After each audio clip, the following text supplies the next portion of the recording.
Okay. Hi, everybody. Thanks for joining Industry Insights. We have a few special guests that worked on a streaming series currently, and they are also part of the LAFS family. Rick Acevedo, give us a little wave. He is the Hello. director of a series. I'll let you introduce yourself in a second. He is the director of a series called History of Fabulous that is now streaming on Tubi streaming platform and on Fearless streaming platform. In a bit, I'll add the link so you can watch those yourself in the chat. But right now, Rick, go ahead and say hi and just give us a little intro there. My name is Rick Acevedo, and I am lead faculty in the liberal arts department here at LAFS, and I've also worked in the entertainment industry previously. Currently, I have a production company with Mike Shear is one of my partners. He's here tonight, and yeah, we do docuseries, documentaries, and are hoping to be able to eventually shift into narratives, but one day at a time. So very good. All right, I've added the link to watch History of Fabulous, which is the current docuseries or from 2020 that Rick directed and wrote. And then Mike, if you want to just intro yourself, Mike did the composing on the series and is also a LAFS instructor. What's up, Mike? Yeah. Hey, so yeah, this was a large handoff from Rick. I ended up doing a lot of dialogue editing plus composing on this, did a little bit of sound design as well. You can find me in the music production as Jenna will lament, as I used to also teach over in the film department as well. Yep, Mike Buse was one of the original members of the digital filmmaking crew and then moved over to music production. Our loss, like I told him, there's always room for him if he wants to come back.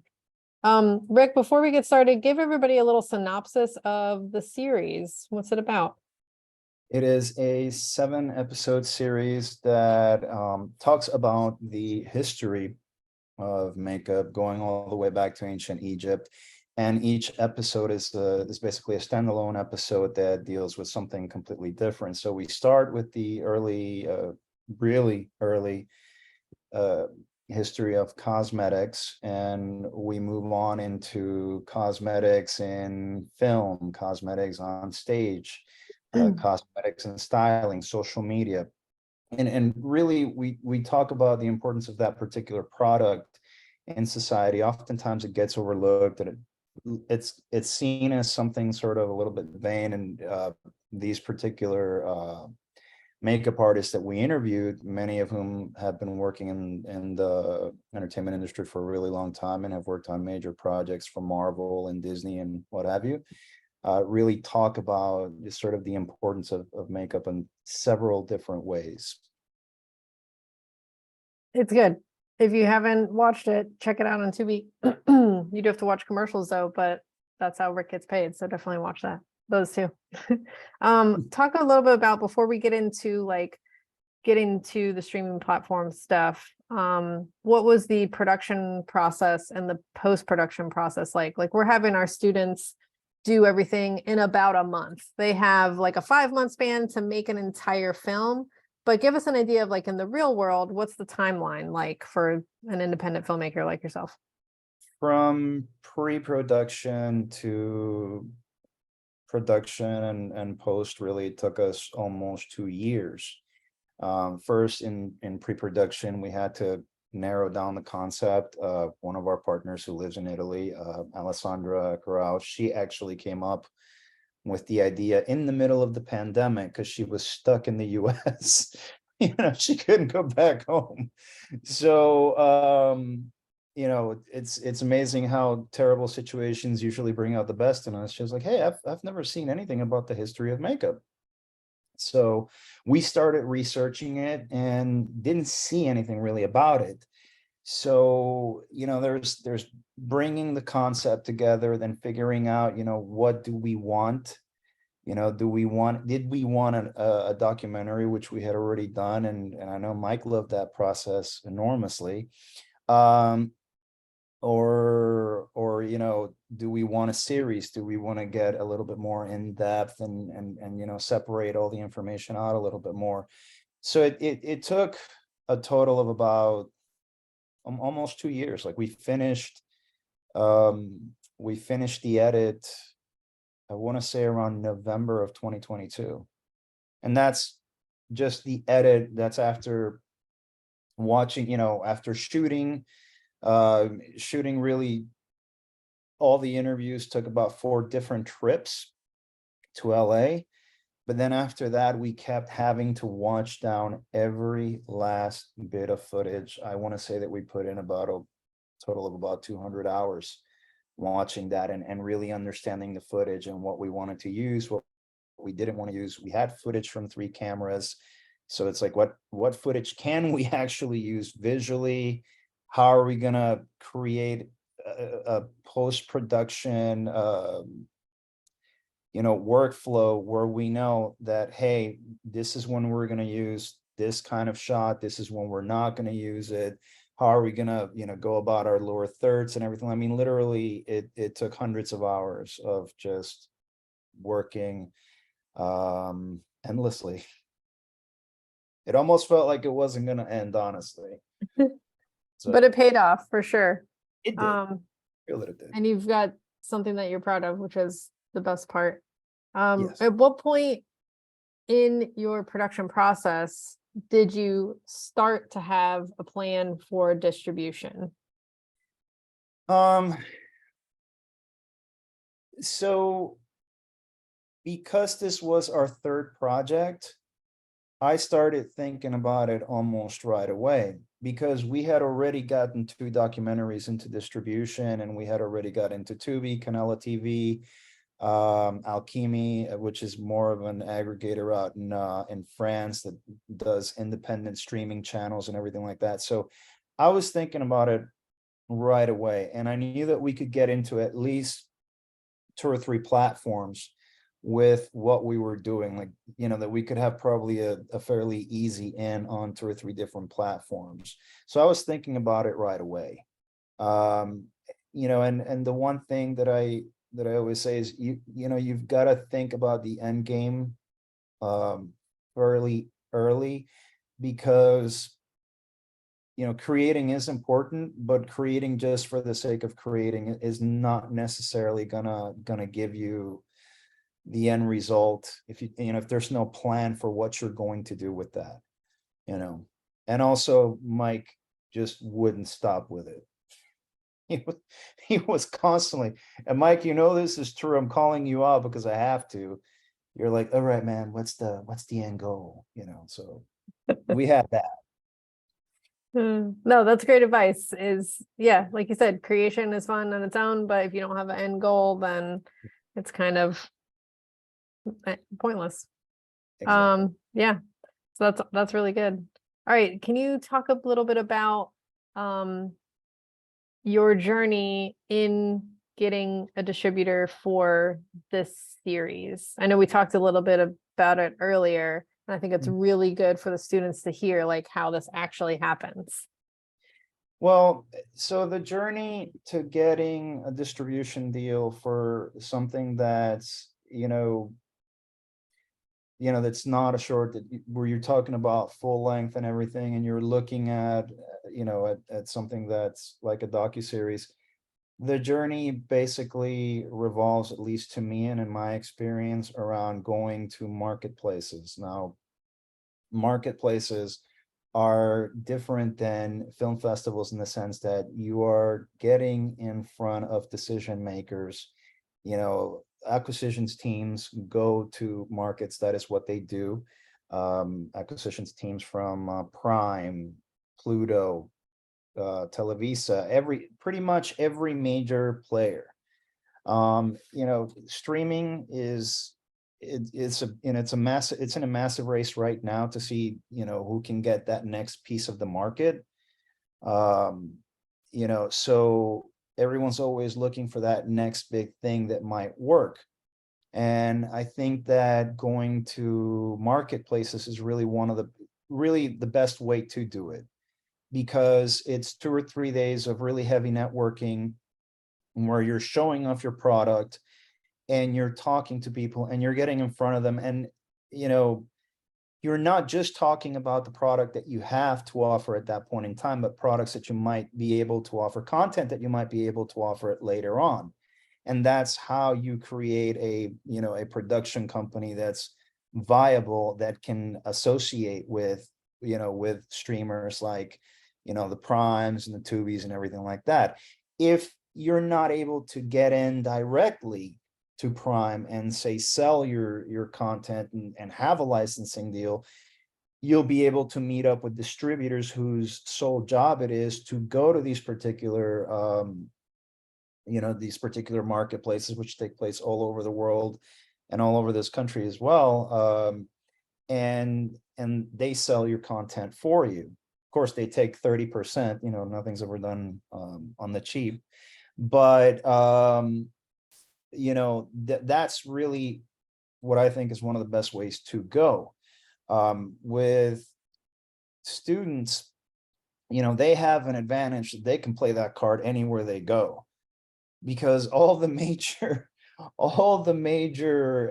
marketplaces like Meepcom, for example, which takes place, I believe, in, I want to say Singapore is one of them.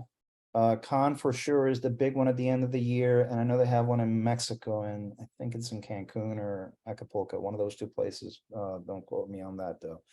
But you know, they have basically rates for students who want to come in and sort of, you know, network and introduce themselves, and it's a great way to really go about getting your career moving in the direction that you need it to, and actually being able to, you know, show off your work.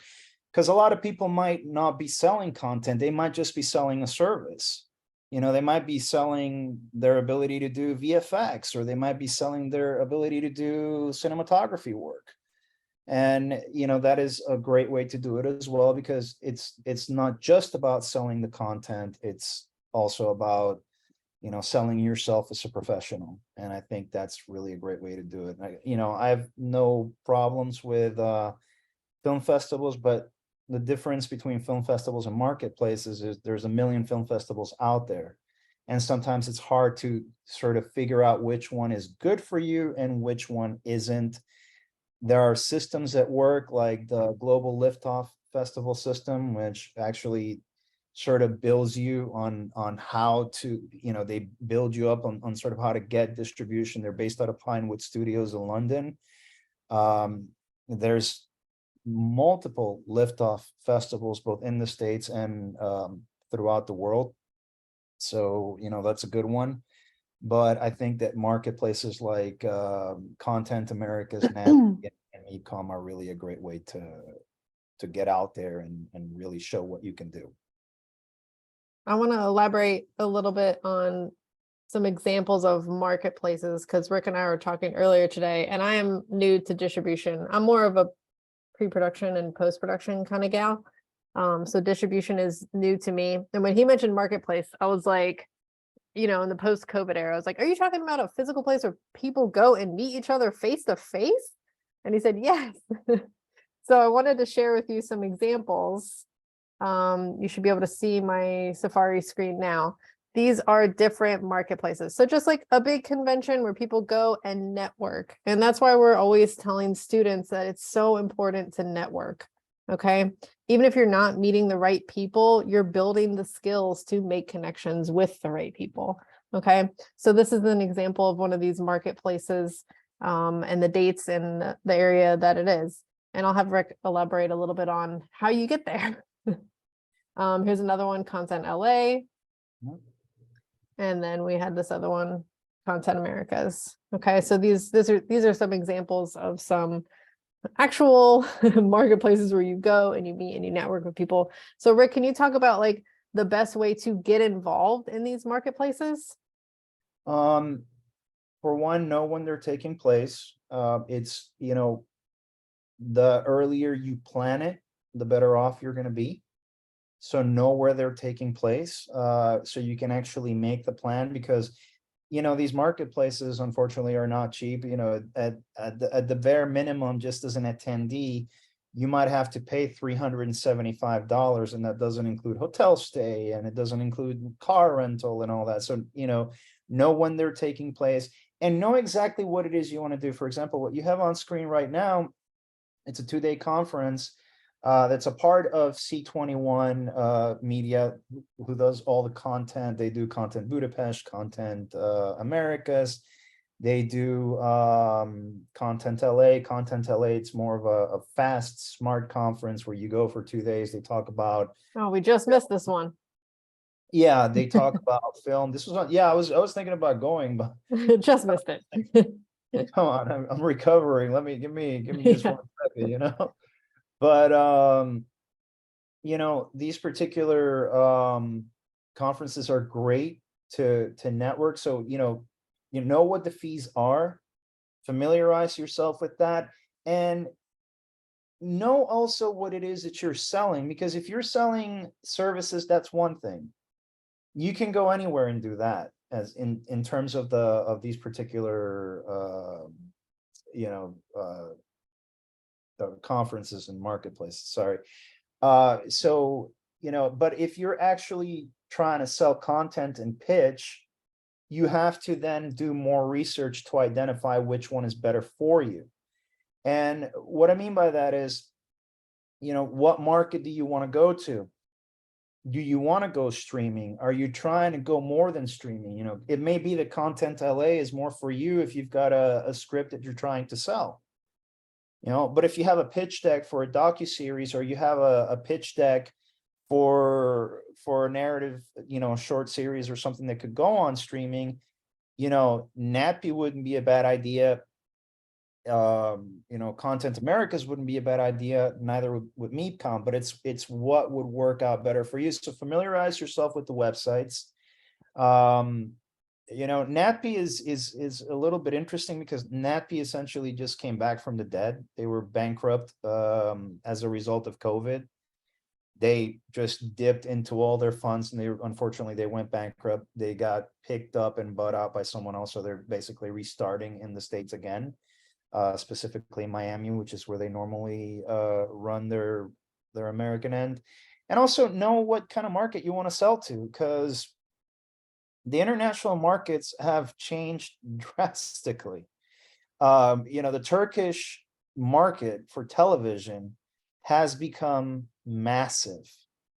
And I mean, that's like something that everybody wants to be a part of. And trust me, when they come to the States to the you know, to the marketplaces, I mean, they do it right. They come with the Chamber of Commerce, they rent out an entire pavilion, they got the Turkish coffee on blast. And, you know, if you haven't had Turkish coffee, I don't recommend it if you're not a coffee drinker, because you'll be up for like 2 days, for real. But, you know, and they talk to you about all the things that they're doing, you know, that like they'll push your content to the North African market, the Middle Eastern market. They seem to have a really good footprint in Puerto Rico, as you and I talked about that earlier. I was actually talking to a production company from Turkey that said, yeah, we worked on Da Vinci Man and His Machines, which is an immersive art exhibit. And we also did a soap opera that's like the #1 show in WAPA TV in Puerto Rico. I was like, oh, that's surprisingly diverse and also very interesting at the same time. So, you know, you have to do a lot of research, and you really have to understand where it is that you want to go and where it is that you want to take your work before you decide that. But the thing is, making that plan over, let's say, a period of a year is a lot. It'll serve you a lot better in the long run than just sort of thinking, okay, is this going to hit here, or is it going to hit there? Is it not? You know, that's what you want to make sure that that you're working on, and, you know, throughout the year, and really understanding where you want to go. And at the beginning, you don't have to hit every single marketplace, because what you want to do is get yourself out there. get yourself seen, and get everyone to sort of understand, you know, what it is that you have to offer. Actually, I'm under the list of confirmed exhibitors down there on the 2024 one. Should be right there, Triskelion Productions. Yep, that's fine. Very cool. Yeah. We talked about before, and even here, look, Turkish programming in the spotlight. You're just talking about that too. We talked about before, you said kind of a strategy of going to the marketplaces as a vendor versus going as just a participant, or what's the word for just somebody who goes and a fan? I don't know. It's a visitor badge. You get the Visitor, visitor that was it. Thank you. Yeah, so if you go as a vendor, you know, at that point, it's because you have something concrete to sell, or you've already sold stuff before, and you can start talking about co-productions and everything like that. And, you know, at that point, you can buy a table or you can buy a booth. Booths are a little pricey. They're running the gamut of about between $5,000 to $7,000. And that doesn't include having to, you know, decorate it. It includes the TV though. You know, I think it includes the TV. But that's usually a great way to sort of start showing that, hey, I have a brand too. And, you know, maybe it's time that we had a little bit of a deeper conversation. I've gone as an exhibitor probably about 3-4 times, because I've been, you know, I went to NADP once in 2017 and once in 2020. And, you know, there are advantages to that, because you do get to have those conversations with people that are looking for content. And trust me when I tell you, everybody's looking for content, you know. Now, you know, we talked about this earlier. You got to know how to read the room. And there are people that are going to come in with just this look on their face, like they don't want to be there, let alone talk to you. And that's when you want to make sure that you keep it brief. And there are other people that will just want to have a long, drawn out conversation about everything from, you know, the meaning of life to the invention of the first television. And you got to be able to do that too. So, Okay, bring your A yeah. game. Okay. Yeah, For bring sure. your A game. So, what is a good starting point if I'm a student filmmaker or a beginning independent filmmaker and I want to start getting involved in the marketplaces? What should I start with? Where's a good entry point? I always say visit it first. Visit it first so you can figure out how to get the lay of the land, because what, you know, if you go in and you don't 100% have a good idea of how to sell. I mean, and this is the thing, every marketplace has a list of qualified buyers, so that's there. But the thing is, if you haven't done it before, it can be a little daunting. I know, because I will tell you, you know, and I've been in the industry and I've worked for companies like Talpa Media and everything, but the first time that I went to NADP in 2017, I felt like I'd been hit in the stomach various times, just because my team wasn't completely in sync. It was different people, and you know, we weren't all in sync. And in addition to that, I felt like everybody was interested in selling. There were like a lot of people interested in selling you something. And I'll tell you a quick story after, but I remember, you know, just feeling like a little bit lost. Like, it gave me a good idea of how I needed to handle it the next time I came around. So after that, I was ready.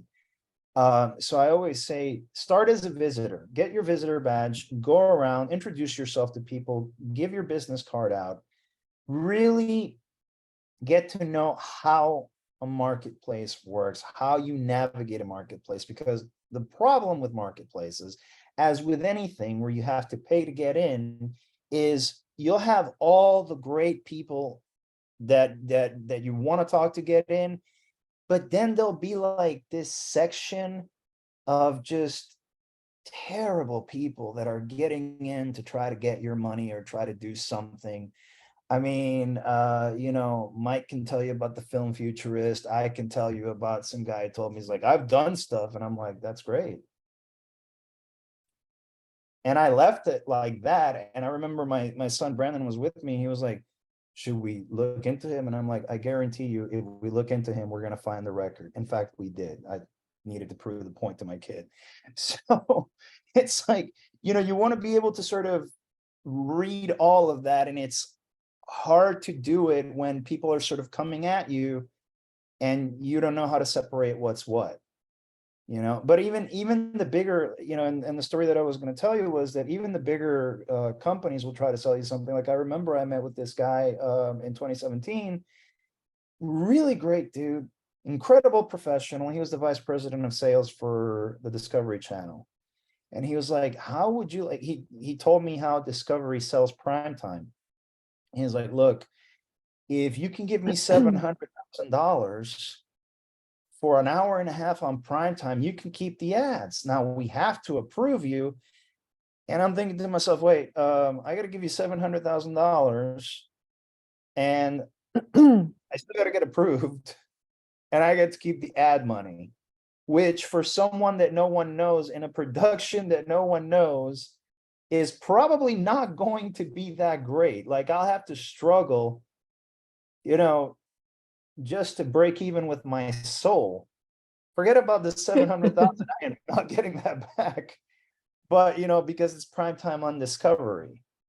So, and then that's wasted time because that's a 15-minute meeting that you could have had with someone else that you're selling to. So it's better to just go in and get familiar with it the first time around, and again, especially if you're a student, I always recommend this, like play that card because it works really well, Are Play the that marketplaces ever looking for like volunteers just to come help that you could get in for free, but still have a little opportunity to network a bit?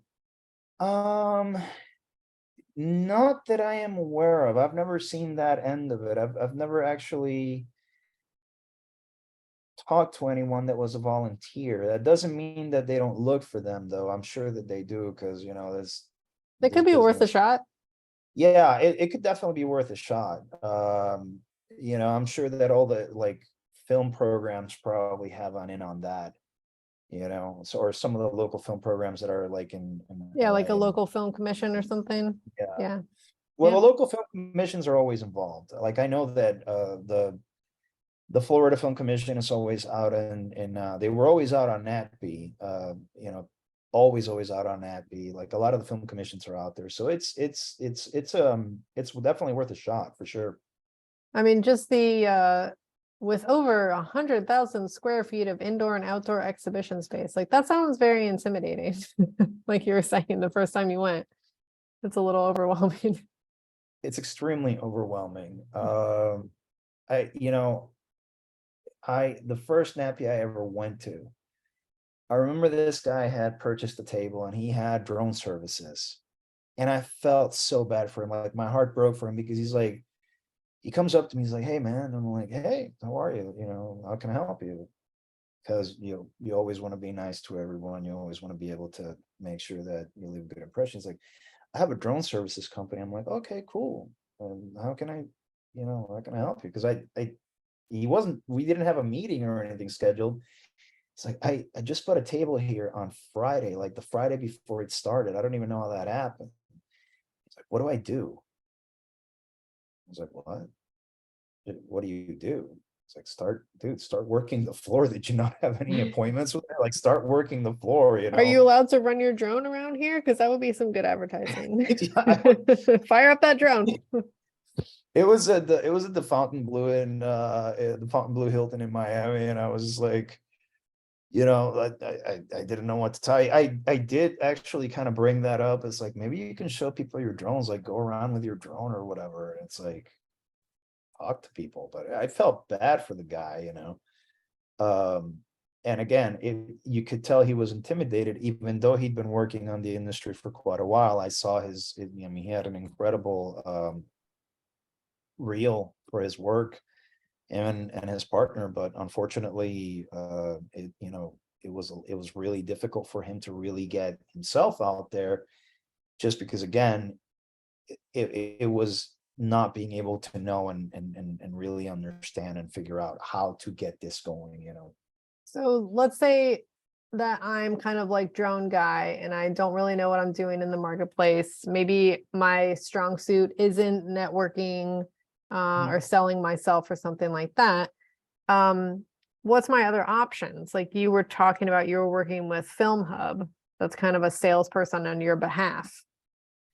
Yeah, well, so Film Hub, you know, we were very fortunate in the fact that they approached us for an appointment, and you know, they're looking for content that they can then do all the QC work for the quality control work, and then, you know, sell to their general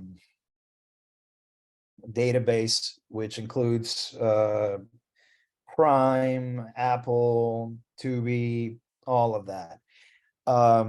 You know, at that point, you know, if you've got content to offer, like buyable content that can be sold, you know, to those or licensed by these particular platforms, a place like Film Hub will help you enormously. Because I remember when we sat down to talk to Film Hub, it's funny, they had an appointment with me, but then Mike, was it you that they stopped in the middle of the sales floor? Am I getting that right? Yeah. So they stopped Sheer in the in the middle of the sales floor, and he brings them down.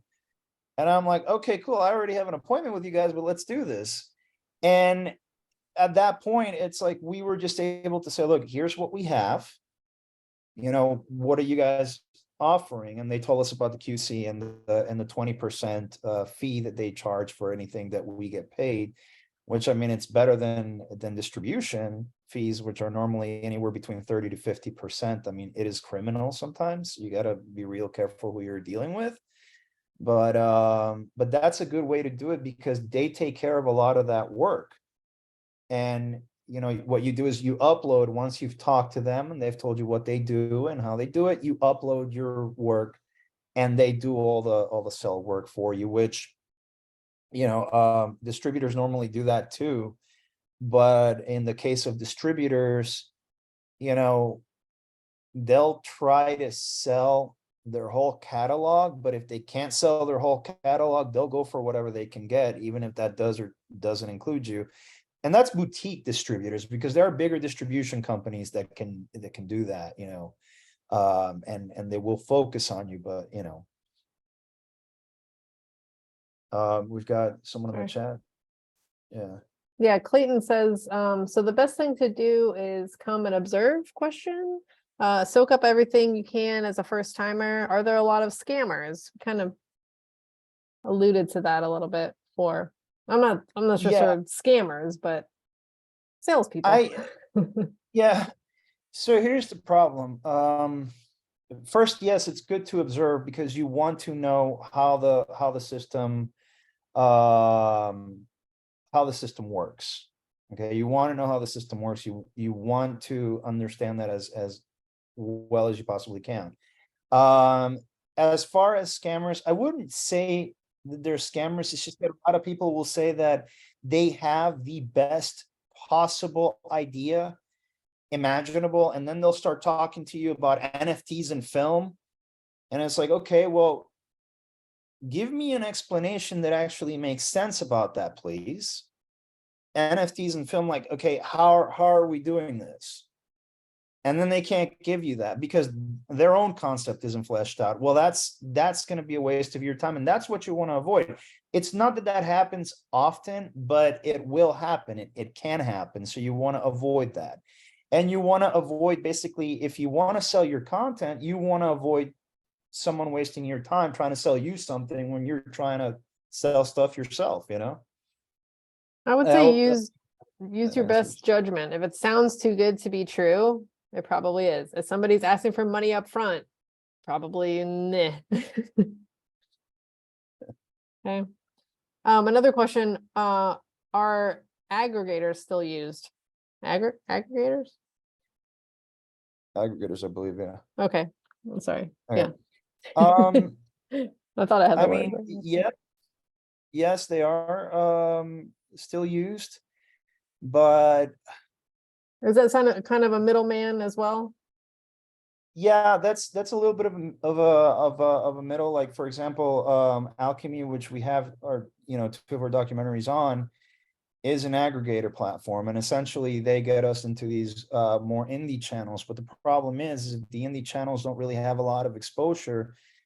The aggregator is going to get money because they're going to get paid on everything that they're doing, which is just a massive amount of content. But you're not necessarily going to get what you need, which is the exposure. That's why you want someone, or something, some service like FilmHub that can get you. You can say, okay, we can get you on Prime, we can get you on Apple Plus, we can spread out your content too. So, and that's a lot of times the problem with aggregators. They'll say, oh, well, we can get you on a channel that's on a platform. Right. But that channel might never get discovered on that platform, because that's the thing. Platforms are massive. They have a lot. You want people to be able to look for your content and say, okay, that was easy to find.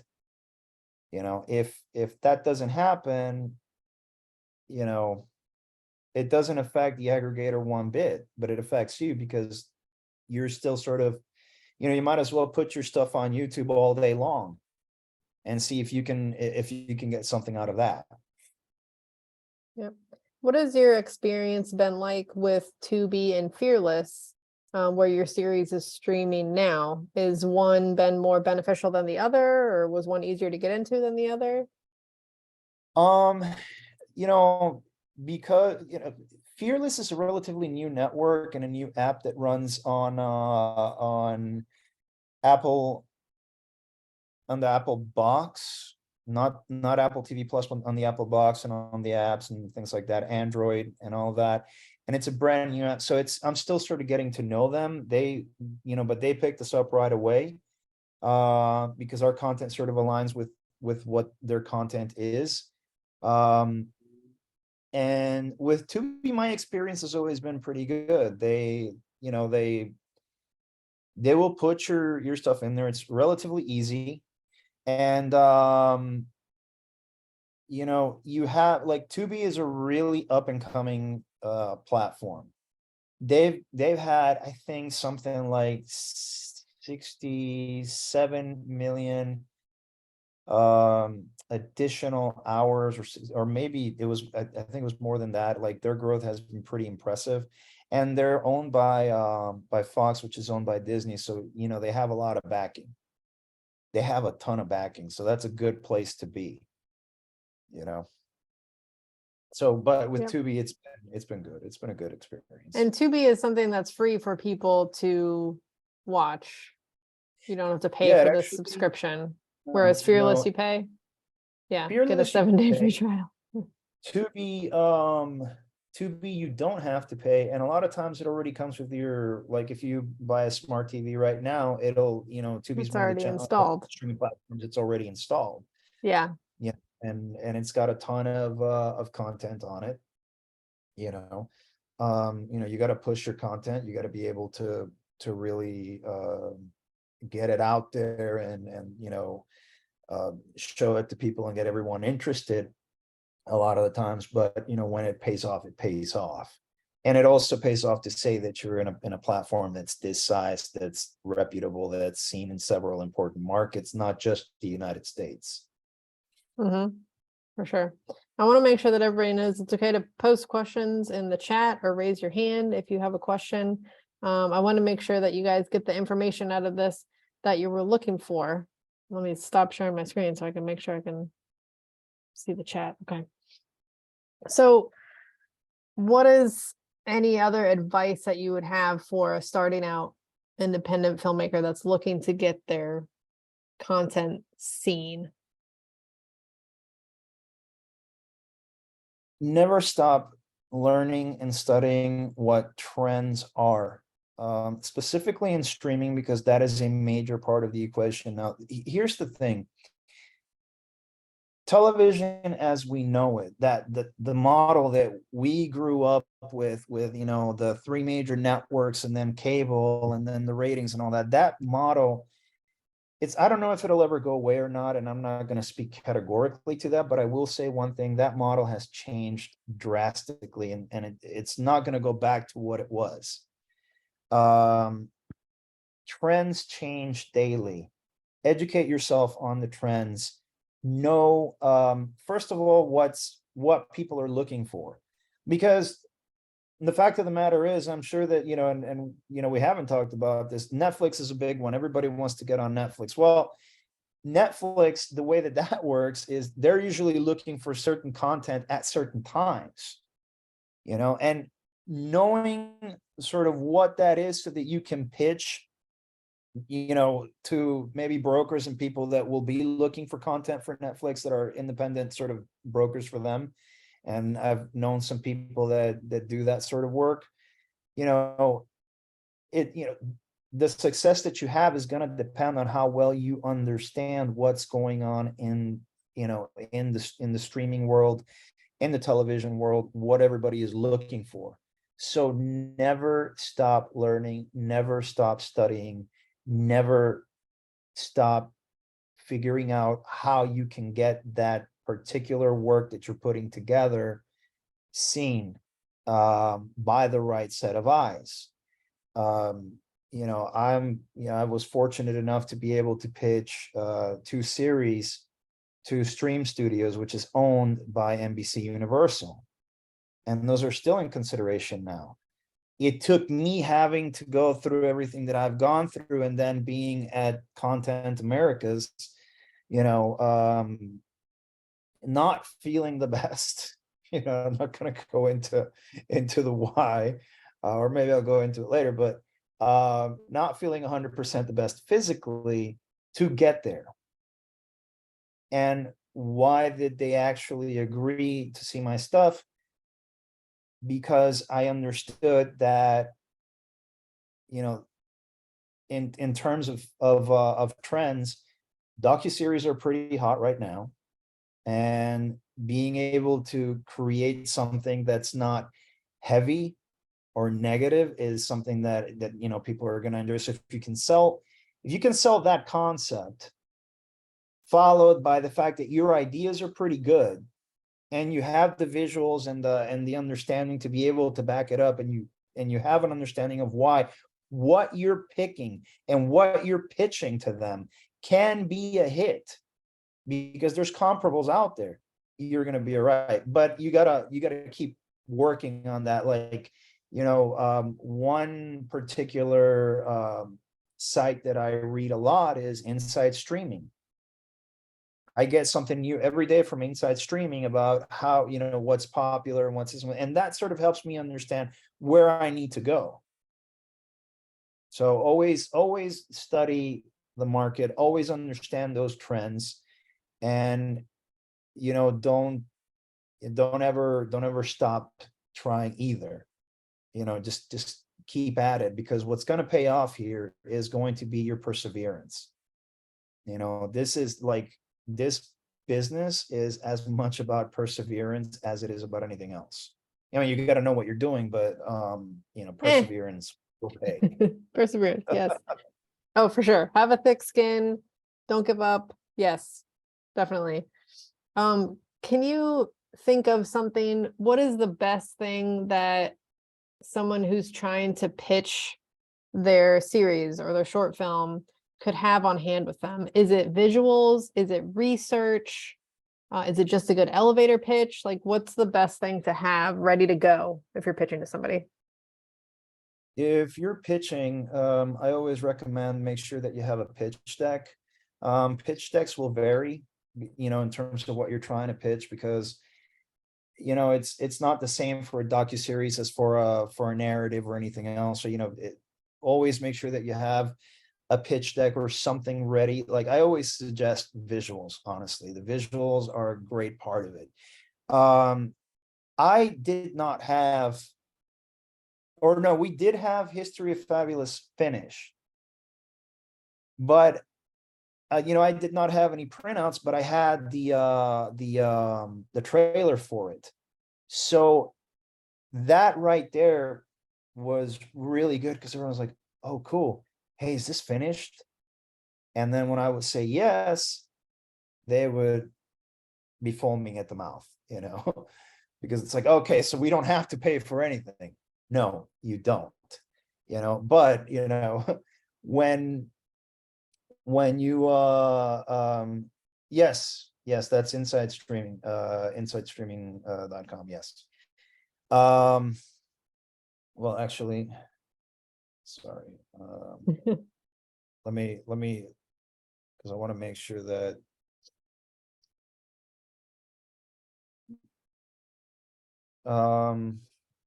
yeah.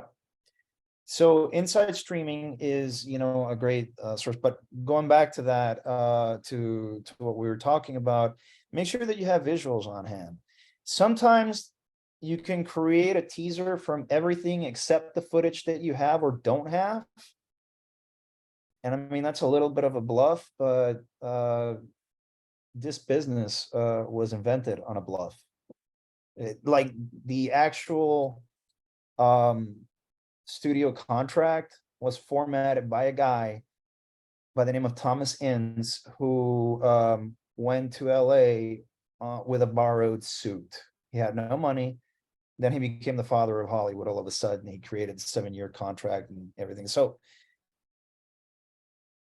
you know, get your bluff on if necessary, know how to edit something together that's good. Fake it till you make it. Yeah. I mean, sometimes you have to. I had to say it like that. It sounds so terrible. There's But a it's difference true, between though. like lying and like, I don't know, fake it till you make it. There's, To find a look, happy there's medium. there's a lie and then there's a creative truth. We're creators. We're in Yes. this business to create. We make you feel feelings. You want to feel Yeah. feelings? Come talk to me about it. You want to learn the meaning of life? I'm sorry, you can talk to somebody else. I'm not. You know, What I are- but not only agree, I'm sorry, I Go not ahead. only agree with fake it till you make it, but I also agree with dress for the job you want, Yeah, not the job. that's right. just to impress. Rick, what are some questions that you should be prepared to answer about your projects that you're trying to pitch? A lot of times you have to be able to, you know, you have to be able to answer stuff that's going to focus on the business end of it. You know, what is your budget, or what would be your ideal budget if it hasn't been produced yet? Has it been produced yet? What, you know, what stage of the production you're in? You know, what, a lot of times they'll ask you technical questions, and which is, I find it really odd because a lot of times the people that are asking you technical questions don't actually know anything about the technical end of it, but they'll still ask, you know, and then they'll ask for you to be able to break down the story, you know, and story, at the end of the day, you know, your story will sell everything, you know, that, well, that's one of the things that will sell everything. So you got to be able to, you know, to explain the story succinctly and clearly, you know, and you have to defend the why. Is this story going to sell? Yes, why? And never, ever put yourself in a position where you can't show your passion. Okay, because your passion can be infectious. That's the one thing. If there's one hill that I'm willing to die on with anyone, your passion can be infectious, and it can get you places when you're selling what you're creating. You know, if you believe that that's the best thing since sliced bread, own it. Okay, and be able to sell it proper. That's key. Because I remember one thing, when I was pitching to NBC Universal, they asked me like, do you think this could sell? And I said, I don't think it can sell. I know it can sell. I know people will love it. I don't like it. I love it. And no, because they were asking me, it's literally one of the docuseries that we're working on is about Japanese monster movies and how they were sort of the precursor to like, geek culture and stuff like that. And I'm like, look, when I was a kid, I used to watch these movies, and then me and my friends would talk about it the next day. And those movies were on either a Saturday or a Sunday, and they were really popular and massive ratings getters in syndication. And that right there, that being able to sort of, oh, this guy understands nostalgia. Of course I understand nostalgia. I'm 44 years old. I've been understanding nostalgia for far longer than I care to admit. So it's that's one thing, is be able to just really, like, let your confidence in your work show. Yep. That's great. All right. We have like 3 minutes left. Any final thoughts? If not, what's next for you? What's next for me is I'm definitely going to be going to Content Americas on 2024, and there's a good chance that I might hit MeepCon in con in October of this year, hopefully. Hopefully everything goes well, I don't break anything. And I will be then starting pre-production on both my projects at the same time. Whether or not NBC Universal approves it is irrelevant to me. I'm still going to get it done and get it sold. And the one thing that I have to say, my only closing thought is never give up. You're not dreaming anymore. You're working toward making your goal an actual fact. So don't give up. Just keep it going. Keep it going.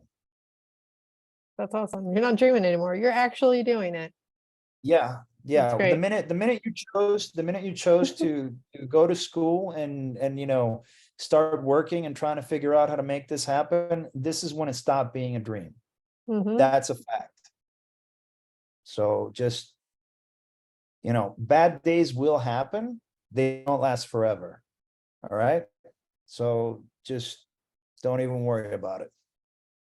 Yep. Keep at it. Be passionate. Network.